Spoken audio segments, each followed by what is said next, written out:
Hello, well it's day 99 in what was Sydney's 14-day COVID lockdown, and it's Locktail 46, the Hemingway Special Daiquiri, also known as the Papa Doble.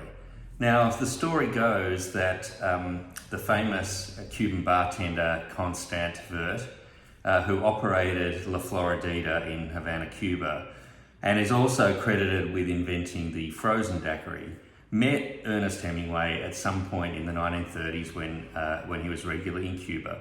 And they struck up, I guess, what became a friendship, and certainly Ernest Hemingway spent more time at El Floridita than just about any other bar that he ever attended, and that's saying a lot.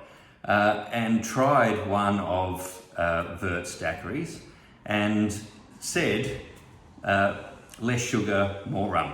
And the Papa Doble, he was affectionately known in that part of Cuba as Papa. He was quite greyed and elderly by that point. And double strength, became the common order by Hemingway himself and a bunch of other people at El Floridita in Havana, Cuba. And so whether you want to call it the Hemingway Special or the Papa Doble, effectively what you're doing is making a daiquiri. Now, all of Vert's daiquiris, and there were 4 in his 1935 recipe book, have 60 mils of rum. So the International Bartender Association for this double calls for 60 mils of rum. Now that doesn't make any sense. That's not a double, certainly not by the El Floridita standard, and we're using some Cuban rum here, this 3-year-old Havana Club. So there's the 60 mil.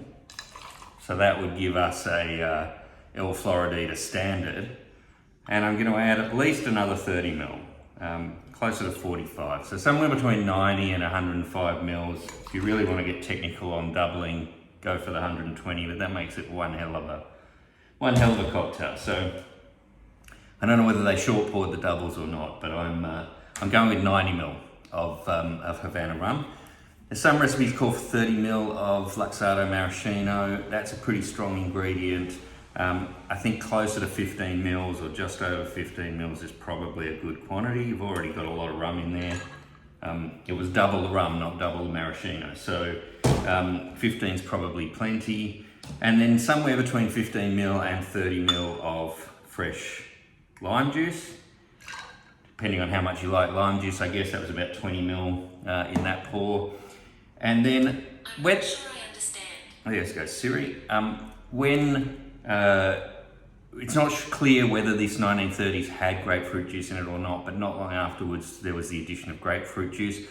Hemingway, later in life, they found out he had hemochromatosis, and a lot of his cocktail choices through his life were an aversion to sugar. So he wanted the sugar syrup or the sugar powder removed from the cocktail, and preferred a bitter cocktail with regularly Angostura bitters or absinthe or similar sorts of ingredients. So grapefruit juice definitely in his mix. About 30 mils of fresh grapefruit juice. I'm using Ruby Red. And there we have it. That's the ingredients, and you can see it's quite a large cocktail. We're talking something around 180 mil plus. So you're going to need a reasonably large cocktail glass of some description to store this. And I'm using a Boston shaker. I often don't like using Boston shakers. They're a bit more visual, but they can leak.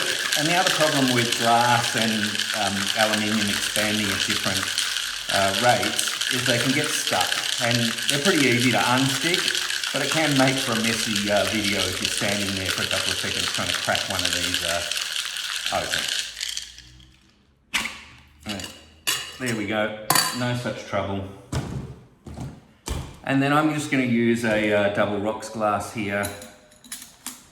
There's a fair bit of citrus in this, so this is a good cocktail to double strain.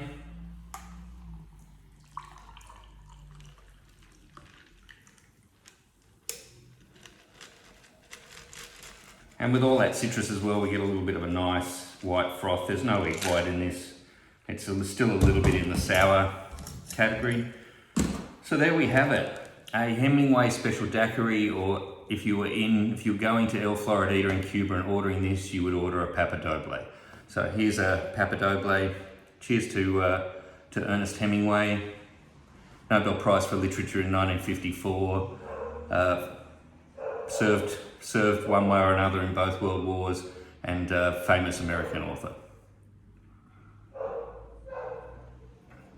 Fully deserving of a cocktail in their honour, as the dog in the background would agree. Anyway, cheers. Hope you're doing all right. Tomorrow we hit 100 days in lockdown, and I'm going to attempt a flair bartender pyromaniac's dream, the Blue Blazer. So join me tomorrow on 100 days in lockdown for the Blue Blazer. It's Saturday night. We're about to go into daylight savings. Go make yourself a cocktail. Make it a Papa Doble. Bye for now.